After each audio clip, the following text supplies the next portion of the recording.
গত সপ্তাহে যুদ্ধ শুরু হওয়ার পর থেকে যুক্তরাষ্ট্র ও ইসরায়েল ইরানে হামলা শুরু করার এক সপ্তাহ পার হলেও মধ্যপ্রাচ্য জুড়ে এই সংঘাত আরও তীব্রতর হচ্ছে।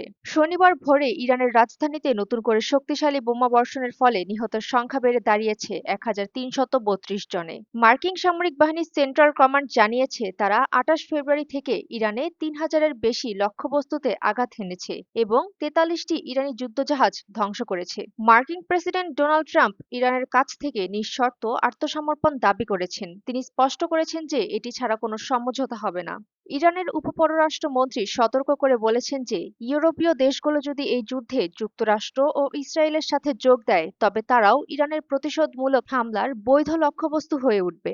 ইরানি সামরিক বাহিনী নিশ্চিত করেছে যে হরমুজ প্রণালী খোলা আছে, তবে তারা সতর্ক করেছে যে কোনো মার্কিন বা ইসরায়েলি জাহাজ সেখান দিয়ে যাওয়ার চেষ্টা করলে সেটিকে লক্ষ্যবস্তু করা হবে। প্রেসিডেন্ট ভ্লাদিমির পুতিন ইরানি প্রেসিডেন্ট মাসুদ পেজেশকিয়ানের সাথে কথা বলেছেন এবং গোয়েন্দা তথ্য দিয়ে ইরানকে সহায়তা করছেন বলে মার্কিন কর্মকর্তারা জানিয়েছেন। ইরান ক্রমাগত ইসরায়েলকে লক্ষ্য করে ড্রোন ও ক্ষেপণাস্ত্র ছুড়ছে, যার ফলে তেল আবিব এবং নেগেভ মরুভূমি অঞ্চলে সাইরেন ও বিস্ফোরণ শোনা যাচ্ছে। সুমাইয়া ফারাজি, ইন্টারন্যাশনাল ডেস্ক, দৈনিক আর নিউজ।